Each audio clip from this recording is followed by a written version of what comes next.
Ao amanhecer, 11 lobos da coroa entraram pelo portão leste da fortaleza de Hierid, cada um carregando cuidadosamente um filhote órfão entre as mandíbulas. Os guardas congelaram sob as bandeiras de pinheiro negro, e as lanças se ergueram, mas depois pararam. Nenhum soldado no território da coroa do Pinheiro Negro tinha permissão para ameaçar um lobo da coroa sem o comando direto do rei Alfa. Ennington, a lei antiga, havia salvado gerações de guerreiros de erros fatais. Naquela manhã, ela permitiu que algo impossível entrasse no palácio. Lama manchava os pelos prateados e carvão dos lobos, e sangue escurecia várias de suas patas. Um dos animais mancava muito, mas nenhum deles diminuiu o passo enquanto atravessava o pátio. Os tratadores reais o chamaram pelo nome, mas os lobos ignoraram todos os comandos. O rei Alpha Ronan Blackhead havia retornado da fronteira norte há menos de uma hora. A poeira ainda cobria seu manto e a exaustão pesava em seus olhos, mas a estranha procissão rompeu através de ambos. Sable, a antiga matriarca prateada dos lobos da coroa, passou a menos de 3 metros dele sem abaixar a cabeça. Um pequeno filhote cinzento pendia gentilmente de sua boca. Ronin se virou enquanto os lobos continuavam em direção à ala oeste abandonada. Para onde eles estão indo? Ninguém respondeu. O capitão mais próximo olhava para o chão. Além do pátio, um choro fraco vinha do berçário refúgio cinzento. O prédio estava fechado há 22 meses, desde que a Luna de Ronan e seu filho pequeno, supostamente, morreram no ataque que destruiu o berçário real.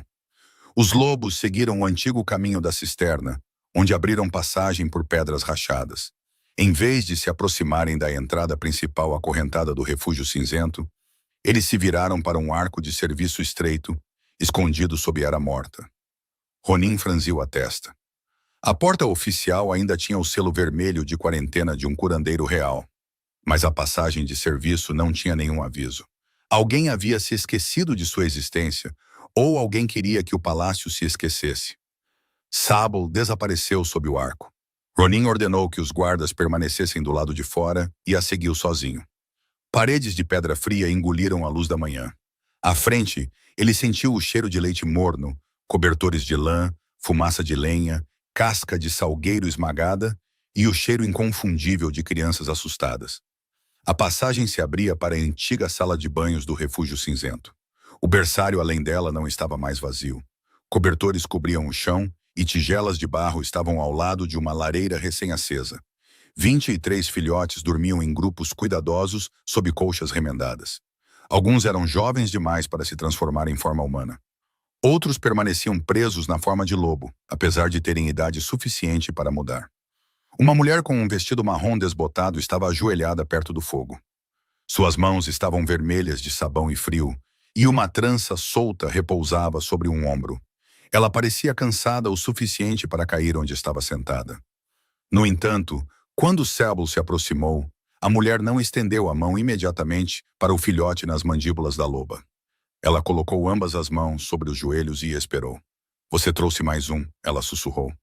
Sable colocou a criança cinzenta sobre um cobertor. Só então a mulher se moveu. Ela enrolou o filhote em um pano quente e ouviu sua respiração antes de lhe oferecer leite. Um por um, os outros lobos colocaram seus fardos a seus pés. Os 23 filhotes que já estavam lá dentro se tornaram 34. Nenhum foi recusado. Ronin parou na entrada. A cabeça da mulher se ergueu. O medo cruzou seu rosto, mas ela não abandonou a criança em seus braços. Vossa Majestade, sua voz quase desapareceu sob o crepitar do fogo. Quem é você? Ronin perguntou.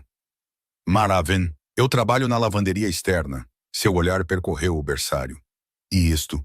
Mara olhou para as crianças. Eles não tinham para onde ir. Antes que Ronin pudesse responder, passos pesados soaram dentro da passagem. Lord Garrick Thorne, tio materno e primeiro conselheiro de Ronin, entrou com o curandeiro-chefe Orin Pell e 6 guardas armados. A expressão de Garrick endureceu antes mesmo de ele ter contado às crianças. Prendam-na, ele ordenou. Coloquem todos os animais em quarentena. Os filhotes adormecidos acordaram de uma vez.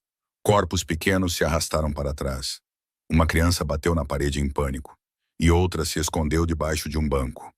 Mara se levantou entre eles e as lanças, embora suas mãos tremessem. Por favor, abaixem as armas. Garrick olhou para ela como se fosse sujeira no chão do palácio. Você escondeu criaturas não registradas dentro de um prédio real. São crianças. Podem estar doentes. Orin não havia examinado nenhum deles. Ronin notou isso. Ele também notou que a atenção de Garrick se fixara no último lobo da coroa que entrava na sala. O grande animal preto carregava o menor filhote de todos, uma criança cor de fuligem com patas cinza-fumaça e pelo queimado ao longo do lado esquerdo do pescoço. O lobo o colocou a alguns metros de Mara e se afastou. Um guarda deu um passo à frente. O filhote choramingou e se achatou contra o chão. Mara ajoelhou-se lentamente. Ela abriu as mãos vazias, mas não o tocou. Então ela começou a cantarolar. Era uma melodia suave, quase perdida sob a respiração nervosa na sala. As orelhas do filhote preto se ergueram. Ronin sentiu algo apertar dentro de seu peito. A canção era familiar, embora a dor o impedisse de entender por quê. O filhote observou Mara por um longo momento. Então ele engatinhou para o colo dela. Os lobos da coroa formaram um círculo silencioso ao redor deles. Mara não os havia comandado. Ela nem sequer olhou para eles. Enquanto ela levantava a criança trêmula, o pelo queimado sob sua orelha esquerda se moveu. Uma crescente pálida apareceu. Ronan parou de respirar. Seu filho pequeno tinha a mesma marca atrás da orelha. Garrick sussurrou. Mate-o. Rápido demais. Certo demais. Ronan se virou. Por quê? O rosto de Garrick permaneceu calmo, mas seu polegar pressionava com força o sinete de prata em seu dedo. A marca pode ser um sintoma, Vossa Majestade. A febre pode descolorir a pele. Orin assentiu. O contágio às vezes muda o pelo. Nenhum dos dois homens havia examinado o filhote. Abaixem todas as armas, Ronin ordenou. Os guardas obedeceram. Sable permaneceu entre Mara e Garrick, seus lábios prateados ainda mostrando os dentes. Ronin se aproximou de Mara. De perto, ele viu queimaduras de sabão em seus dedos, um punho rasgado e uma exaustão profunda sob seus olhos. Ela não parecia em nada com uma conspiradora. Ela parecia alguém que não dormia direito há semanas. Há quanto tempo os outros estão aqui? O primeiro chegou há 6 semanas. E você nunca informou a coroa? Garrick perguntou. Mara olhou para Ronin. Eu tentei. Ela apontou para um baú de madeira perto da lareira. Dentro havia cópias de petições. Cada uma trazia o selo oficial do Escritório de Ajuda Civil. Ronin desdobrou a primeira página. Mara havia pedido leite, cobertores, carvão de inverno e um curandeiro disposto a examinar as crianças sem correntes. A segunda petição continha uma lista de aldeias onde os lobos haviam encontrado sobreviventes. A terceira terminava com uma frase escrita à mão. Se a coroa não pode vir, mande cobertores. Eles não deveriam ter que entender de política antes de entenderem o que é calor. Quem recebeu isto? Ronin perguntou. Ninguém respondeu. Garrick começou a falar sobre estradas atrasadas, confusão administrativa e instabilidade na fronteira. Ronin mal o ouviu. Cada pedido dizia respeito às crianças. Mara não havia pedido recompensa, posição ou proteção para si mesma. Um jovem filhote marrom começou a choramingar perto da parede. Mara atravessou a sala, mas parou a alguns metros de distância. Ela se abaixou no chão e virou o rosto para o lado. Você está seguro? Ela murmurou. A criança rosnou, mostrando os dentes. Ela permaneceu imóvel. Depois de algumas respirações, ele se arrastou para a frente e apoiou uma pata em sua saia. Não havia feitiço nisso, nenhum comando oculto. Apenas paciência repetida com frequência suficiente para se tornar confiança. A compaixão pode ser encenada, disse Garrick.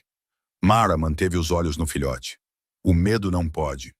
Ronin ordenou que Garrick e Orin saíssem do refúgio cinzento. Ele deixou apenas o sargento Jory Hale para trás. Jory mudava o peso de seu corpo como um homem pisando em gelo fino. Ronin perguntou como Mara havia entrado no berçário selado. Jory admitiu que a vira perto do caminho da cisterna, semanas antes. A entrada da frente estava fechada. Mara explicou. A antiga passagem da lavanderia ainda se abre para a sala de banhos. Eu a encontrei enquanto colhia erva saboeira. Por que você entrou? Eu ouvi choro. Jory baixou o olhar. Ronan se virou para ele. Por que você não a impediu? O refúgio cinzento estava em quarentena, Majestade. A ordem do conselheiro Thorne dizia que nenhuma patrulha deveria se aproximar sem permissão. E você obedeceu? Eu estava com medo. Mara olhou para ele. Ele também achou que eu era tola demais para sobreviver. Jory corou. Eu disse que o berçário tinha dentes. O canto da boca de Mara se moveu. A maioria dos berçários tem. Estes são simplesmente mais honestos sobre isso. Por um instante, Ronin quase sorriu. Então Jory tirou uma ordem dobrada de dentro de seu casaco. Ele aguardara porque a redação o havia incomodado.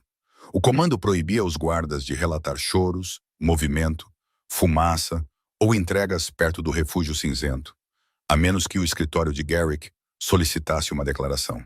Tinha o selo de Garrick. Na parte inferior, com outra caligrafia, havia 5 palavras. Deixe a Ômega entrar sozinha. Ronin leu a linha 2 vezes. Mara não havia sido ignorada. Ela havia sido vigiada. Ele a interrogou mais tarde naquela manhã em um escritório abandonado do berçário, ao lado do refúgio cinzento. O filhote preto permaneceu na sala ao lado com os outros. Você escondeu crianças da coroa, disse Ronin. Eu as escondi de correntes. Isso não é a mesma coisa. Para eles era. Ronin não gostou da resposta porque parte dele a entendia.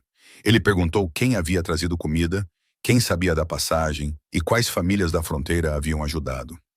Mara respondeu a todas as perguntas, exceto os nomes.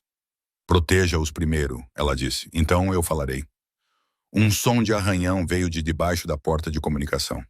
O filhote preto se espremeu pela abertura estreita, arrastando parte do cobertor de Mara atrás de si.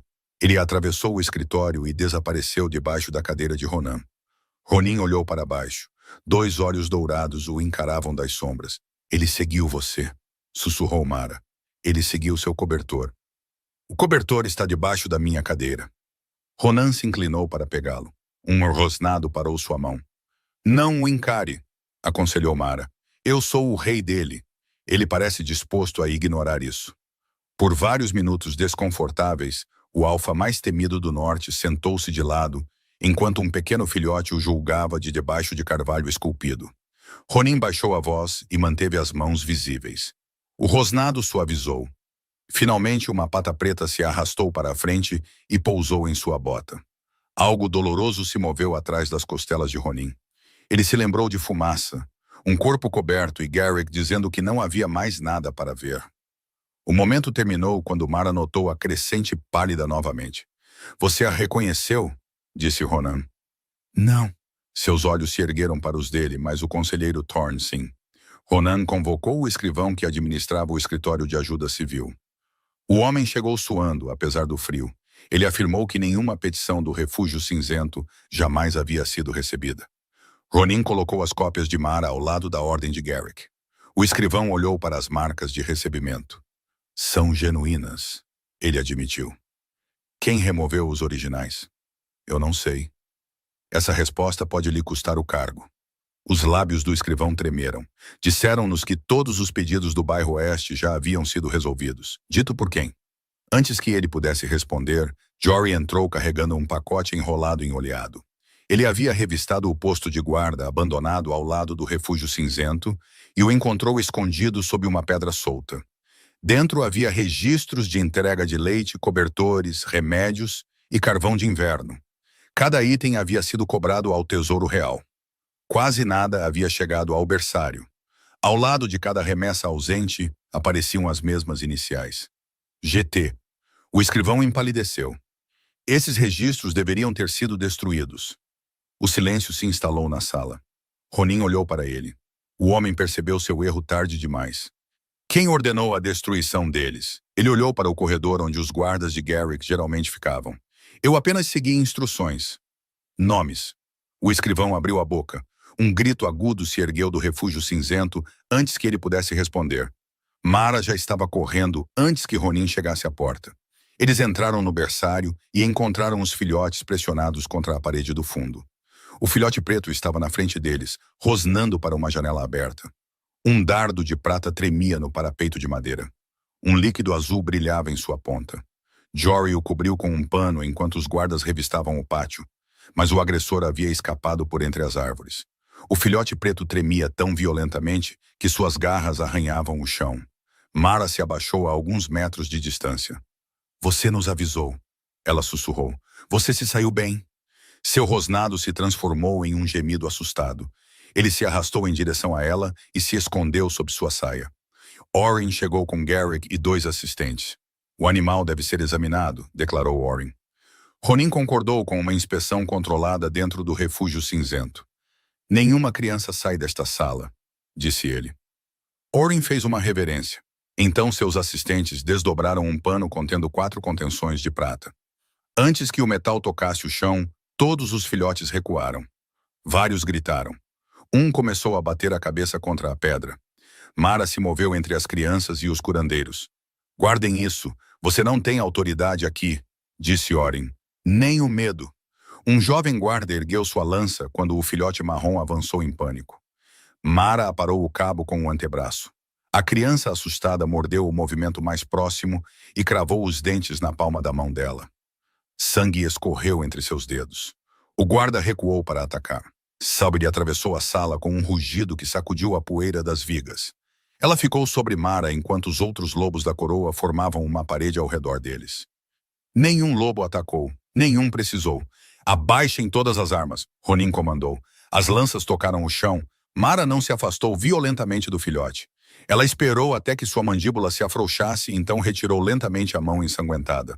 Bem, ela murmurou através da dor. Isso foi um limite muito claro. A criança recuou, esperando punição.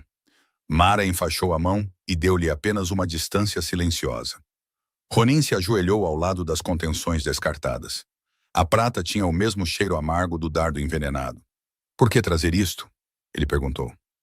Por segurança, Orin respondeu. De quem? Ninguém respondeu. Ronin ordenou que Jory apreendesse as contenções, o estojo médico de Orin e todos os medicamentos guardados na ala real. Quando a sala se acalmou, o filhote marrom se aproximou de Mara e pressionou a testa contra o joelho dela. Sable se deitou ao lado deles e colocou o focinho sob o pulso ferido de Mara. Ronan olhou para a loba anciã. Por que ela confia em você? Mara ficou em silêncio por um momento. 4 meses atrás, eu a encontrei em uma armadilha de ferro além do campo de erva saboeira. Todos os tratadores reais na sala se viraram. Sable havia desaparecido por 3 dias naquele inverno. Ela havia retornado com uma pata em recuperação, mas ninguém sabia quem a havia libertado. Ela não me deixava chegar perto. Mara continuou. Então eu me sentei onde ela pudesse me ver e deixei água ao alcance. Fiquei a noite toda. Perto do amanhecer, ela empurrou a pata em minha direção. Você abriu a armadilha. Depois que ela permitiu. E então eu voltei por 6 manhãs para limpar a ferida. Eu nunca a segui depois disso. Ronin olhou para Sabo. Os lobos não haviam escolhido Mara por causa de magia ou obediência. Eles a observaram respeitar o medo. Eles testaram se ela voltaria. Um som de arranhão veio do canto mais distante. Um filhote mais velho arrastava um pedaço quebrado de carvão pelo chão empoeirado. Linha por linha, ele desenhou um falcão negro acima de 3 marcas estreitas. Jory olhou para a imagem. Eu vi esse emblema em carroças de suprimentos perto do quartel oeste.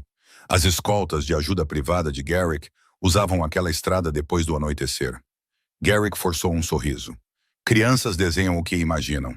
O filhote ouviu sua voz e recuou tão violentamente que Mara o segurou antes que ele batesse na lareira. Sob seu pelo, Ronin viu 3 queimaduras de prata paralelas, correspondendo às marcas abaixo do falcão de carvão. A criança não havia desenhado a imaginação. Havia desenhado a memória. Ao amanhecer da manhã seguinte, Ronan ordenou que todos os registros de órfãos do território fossem levados para a Câmara do Conselho. As listas oficiais afirmavam que apenas 6 filhotes estavam desaparecidos. 34 crianças vivas dormiam dentro do refúgio cinzento. 12 vieram de aldeias marcadas como evacuadas com segurança. 9 pertenciam a matilhas listadas como não tendo filhotes sobreviventes. 3 eram de abrigos que nunca existiram. Cada entrada falsa havia passado pela autoridade de ajuda de Garrick. A guerra espalha famílias mais rápido do que a tinta pode seguir, disse Garrick. Ronin levantou um livro razão. A confusão raramente é tão organizada. O polegar de Garrick roçava a borda de seu sinete. Ronan enviou Jory para revistar o arquivo sob a ala dos curandeiros. 1 hora depois, o sargento voltou cheirando a fumaça. Alguém havia esvaziado as prateleiras e queimado os arquivos depois que Ronin ordenou a auditoria. Nem tudo havia virado cinzas. Um fragmento chamuscado permaneceu legível. R1 permaneceu viável após a transferência. Abaixo das palavras, aparecia a anotação médica de Orin e a data do ataque ao berçário real. R1 era um remédio experimental, disse Orin. Mara o estudou. Então por que você sabia o que significava antes de ler a linha inteira? A câmara ficou em silêncio. Orin alegou hábito. Garrick chamou Mara de insolente. Ronin confinou ambos os homens na fortaleza de Hierridge. Enquanto a investigação continuava, ele ainda não os prendeu. Uma sentença queimada, crianças assustadas e livros-razão suspeitos não eram suficientes para impedir Garrick de alegar um expurgo real. Naquela noite, uma tempestade rolou sobre as montanhas.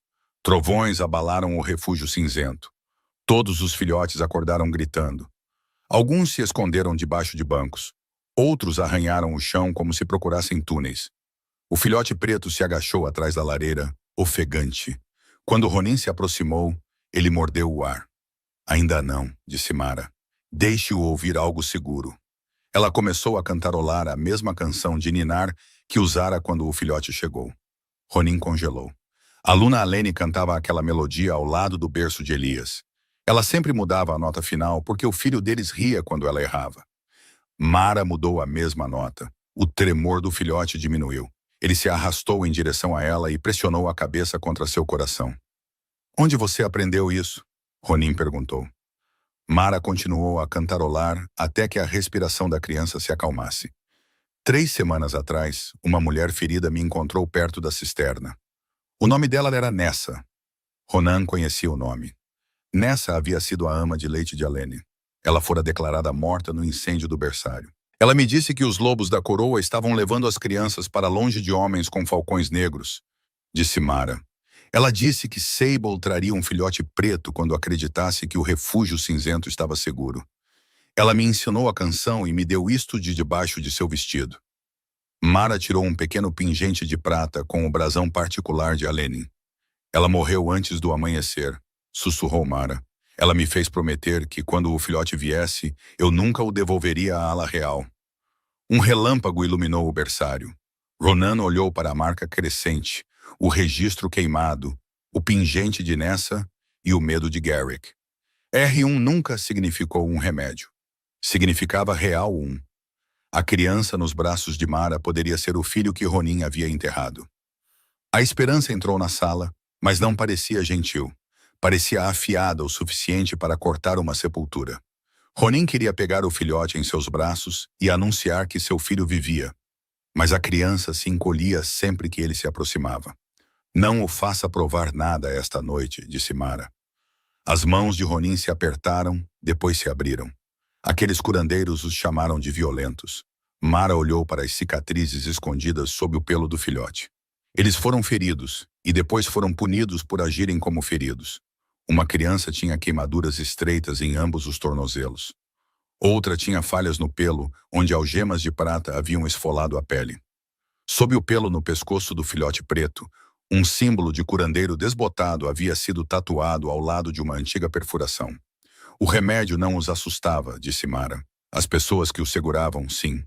Ronin ordenou que todos os guardas armados fossem removidos do berçário e todas as lâmpadas fossem diminuídas. Naquela noite, ele permaneceu no refúgio cinzento. Ele removeu sua espada, botas e manto real antes de se sentar contra a parede do fundo. Mara lhe entregou um cobertor, mas nenhum lugar especial. Perto da meia-noite, o filhote preto acordou gritando. Ele arranhou a roupa de cama enquanto seu corpo lutava contra um inimigo que ninguém podia ver.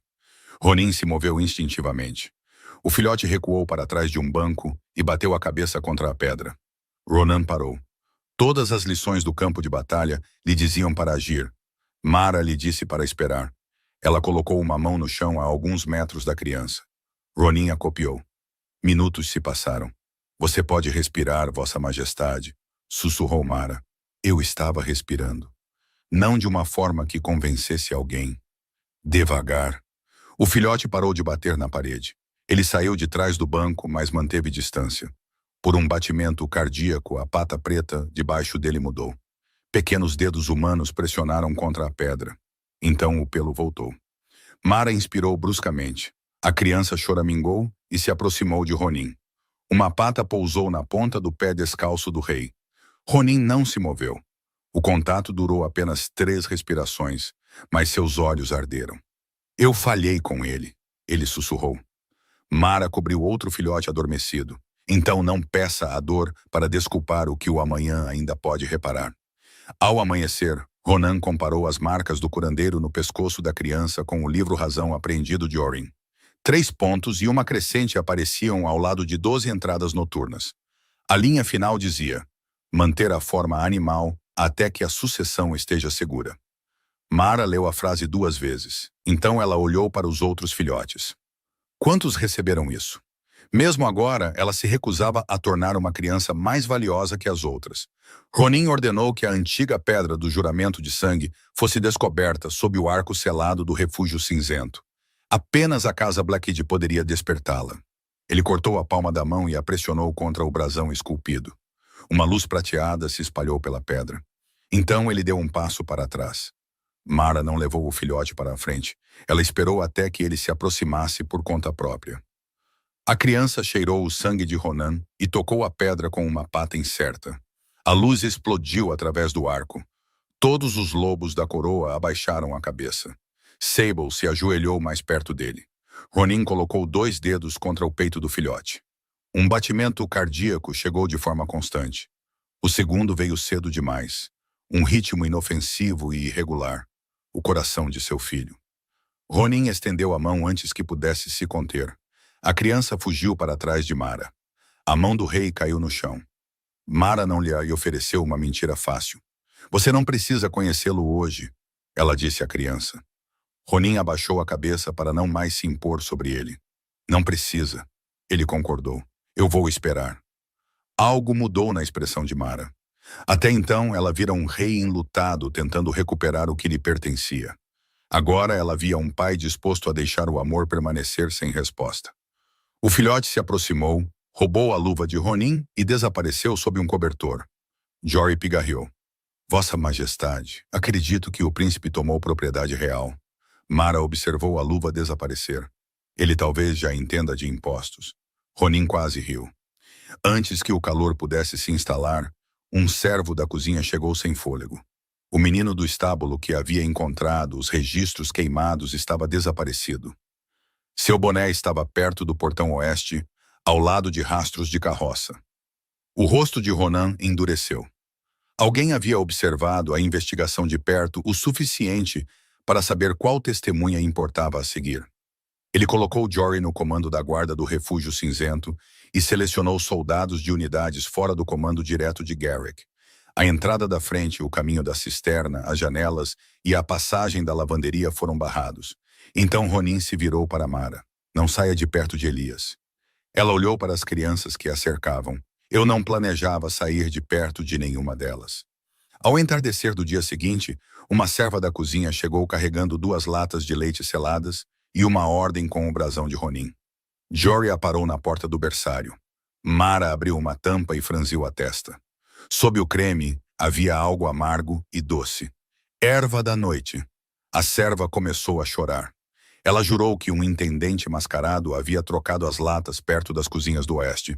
Ronin não havia assinado nada. Antes que os guardas pudessem revistar o pátio de serviço, sinos tocaram na muralha leste. Uma carroça de suprimentos havia virado no portão, atraindo metade da patrulha. No mesmo momento, um trabalhador de manutenção designado para reparar a cisterna danificada do refúgio cinzento atacou o guarda dentro da sala de banhos e desbarrou a passagem da lavanderia. Ele servia a Garrick há anos. Homens armados entraram por baixo do berçário. Fumaça rolou por baixo da porta interna. Eles haviam ateado fogo ao dormitório. Lã seca e vigas velhas pegaram fogo rapidamente. Mara contou às crianças, 1, 2 vezes. Lyndon está desaparecido. O menor filhote marrom havia se escondido depois de ouvir as chaves. Ronin segurou o pulso de Mara enquanto ela se movia em direção às chamas. Os lobos o encontrarão. Ele se esconde dos lobos quando está com medo. Ela enrolou um pano molhado na boca e correu para a fumaça. Ronin a seguiu. A fumaça os engoliu.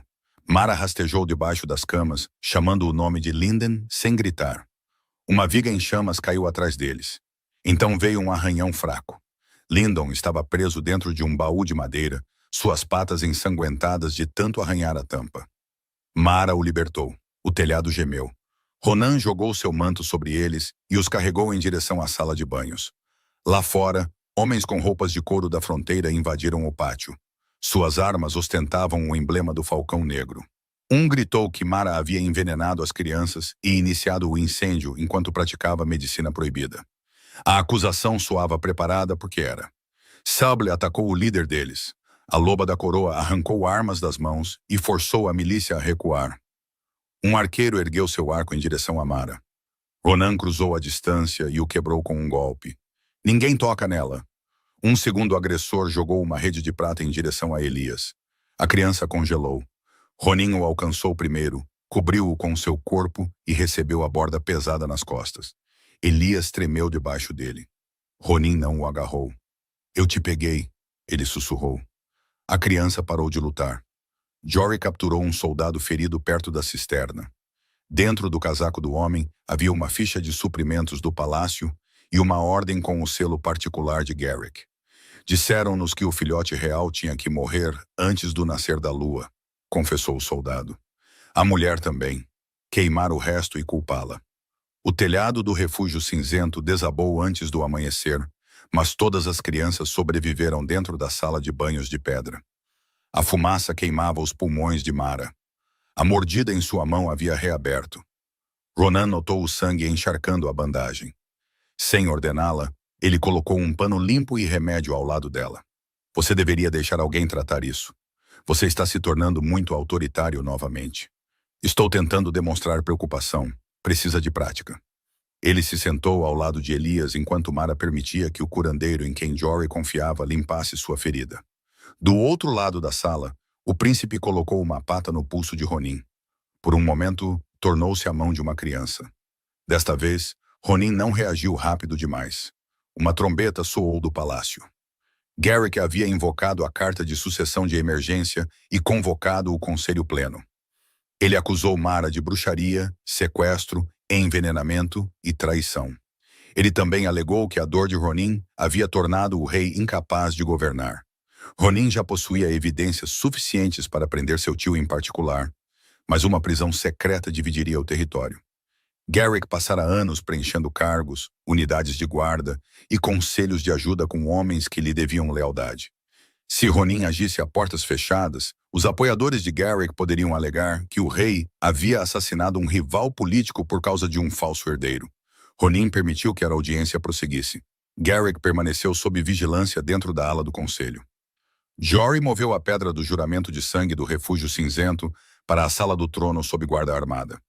O menino do estábulo foi encontrado antes do amanhecer, amarrado dentro de uma carroça abandonada. Quando a sala do trono se abriu, guardas cerimoniais do conselho já estavam ao longo da galeria superior. Muitos haviam sido nomeados por Garrick ao longo dos anos. Os soldados leais de Ronan esperavam do lado de fora das portas. Mara entrou ao lado do rei com Elias enrolado em um cobertor. Os filhotes sobreviventes permaneceram em uma câmara adjacente, protegidos por Sable e os lobos da coroa. A fumaça ainda se agarrava ao manto de Ronan. Garrick estava diante do trono como se já lhe pertencesse. O rei foi enganado, ele anunciou, por uma ômega de baixa estirpe que coletou crianças selvagens, drogou lobos sagrados e usou a dor para colocar um falso herdeiro ao lado do trono. Ele apresentou uma ordem de prisão com o nome de Mara. Ronin a examinou. Era uma duplicata forjada. A ordem original, recuperada no refúgio cinzento, permanecia selada dentro do estojo de evidências de Jory. Garrick não sabia que Ronin ainda a possuía. Ronin colocou ambos os documentos sobre a mesa do conselho. O mesmo selo, disse ele. 2 ordens diferentes. Murmúrios se espalharam pelo salão. Em seguida vieram as petições interceptadas de Mara. As falsas listas de realocação. Os pagamentos de ajuda enviados para abrigos que nunca existiram. O leite envenenado. O dardo de prata, os livros razão da erva da noite, as armas do falcão, o pingente de Nessa. O menino do estábulo entrou no salão, machucado, mas vivo.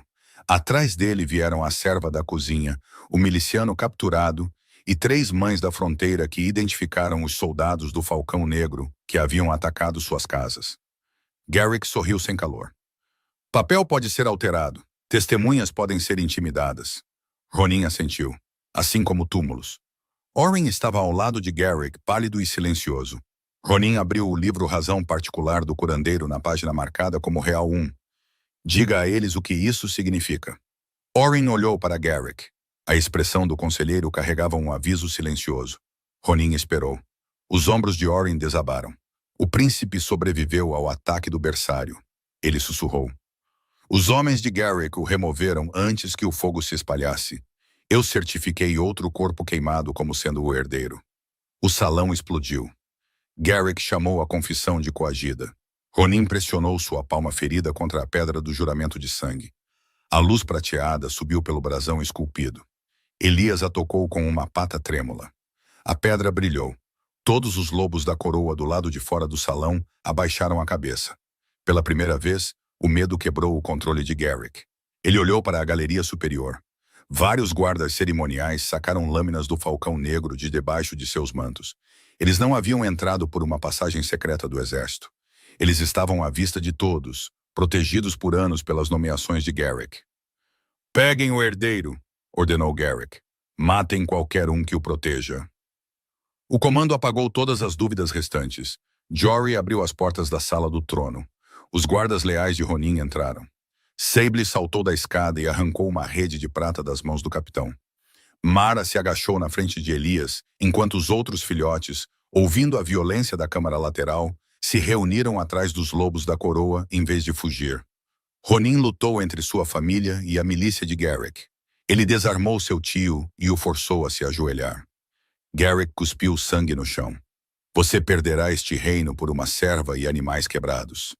Ronin olhou para Mara, Elias, os filhotes órfãos e os lobos que haviam feito o que sua corte se recusou a fazer.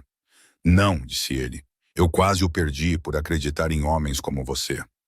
Ele destituiu Garrick do comando e da autoridade de sucessão, mas não pronunciou uma sentença final. Lord Garrick Thorne, você está preso por traição, sequestro, tentativa de assassinato, roubo da coroa e conspiração contra a linhagem real. O julgamento será dado publicamente depois que todas as famílias prejudicadas forem ouvidas. Correntes se fecharam em torno dos pulsos de Garrick. O salão ficou em silêncio. Então Elias começou a tremer. Seu pelo preto recuou em ondas irregulares. Pequenas mãos humanas apareceram contra o vestido de Mara. Olhos cinza-fumaça se abriram no rosto de uma criança assustada.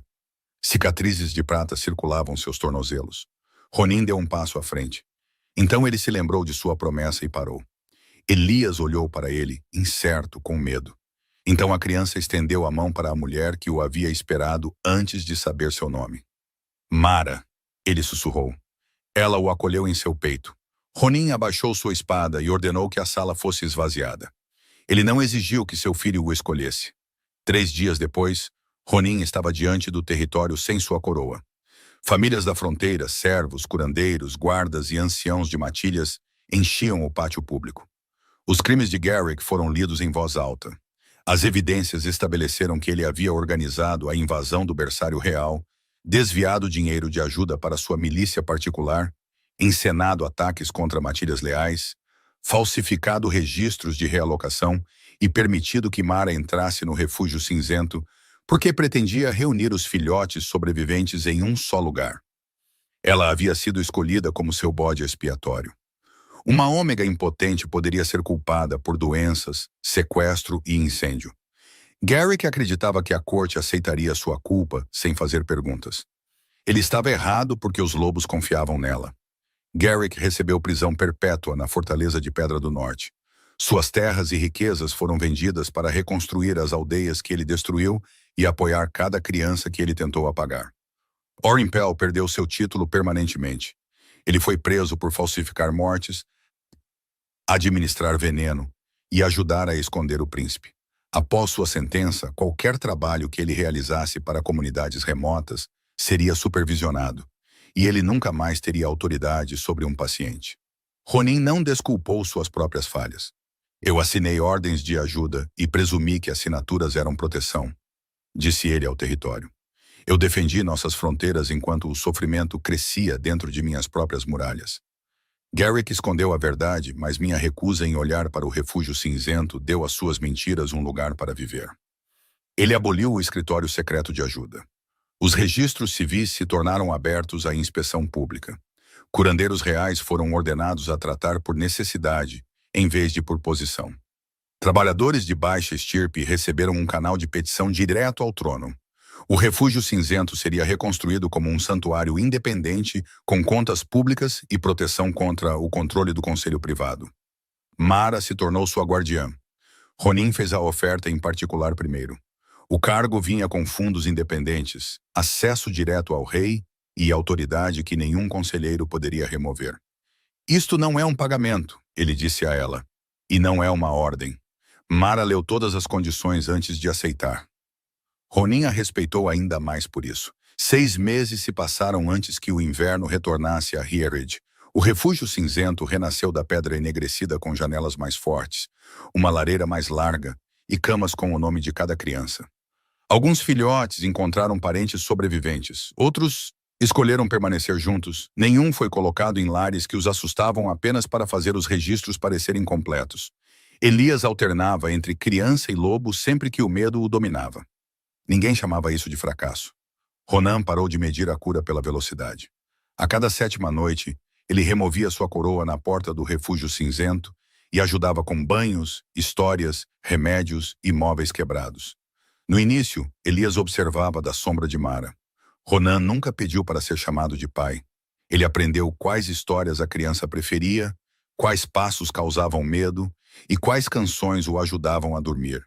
Ele também aprendeu que aquecer leite sem queimá-lo exigia mais concentração do que comandar a cavalaria. Uma noite, Mara o encontrou examinando uma cama de berçário torta que ele mesmo havia montado. Ela a estudou. É muito leal. A quê? Ao chão. Aparentemente, meses de trabalho comum mudaram algo entre eles.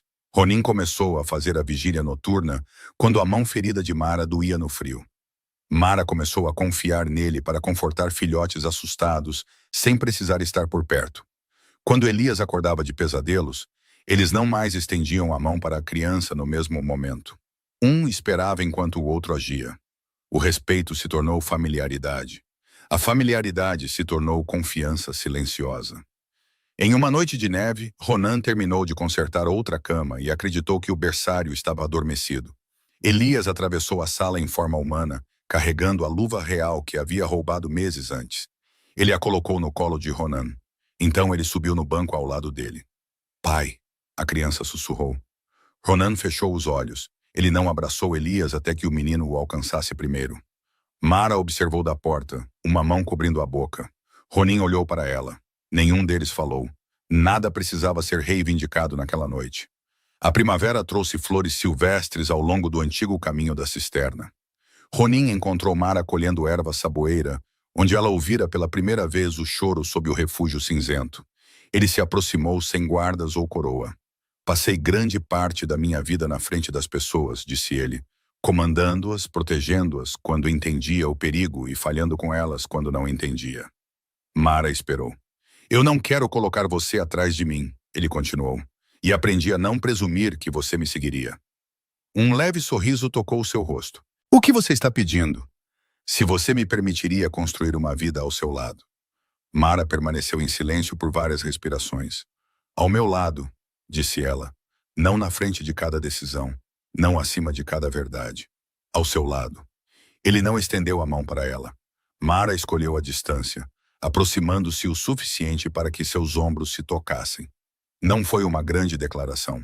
Foi uma permissão dada lentamente, depois que a confiança conquistou o direito de pedir. Na cerimônia de reabertura do refúgio cinzento, Ronan deixou a plataforma do trono e ficou entre servos, viúvas, guardas, curandeiros, lobos e crianças. As portas do berçário permaneceram abertas atrás dele. Ele agradeceu a Mara publicamente e depois admitiu que o reino havia sido salvo por pessoas que ele mesmo havia treinado para não ver.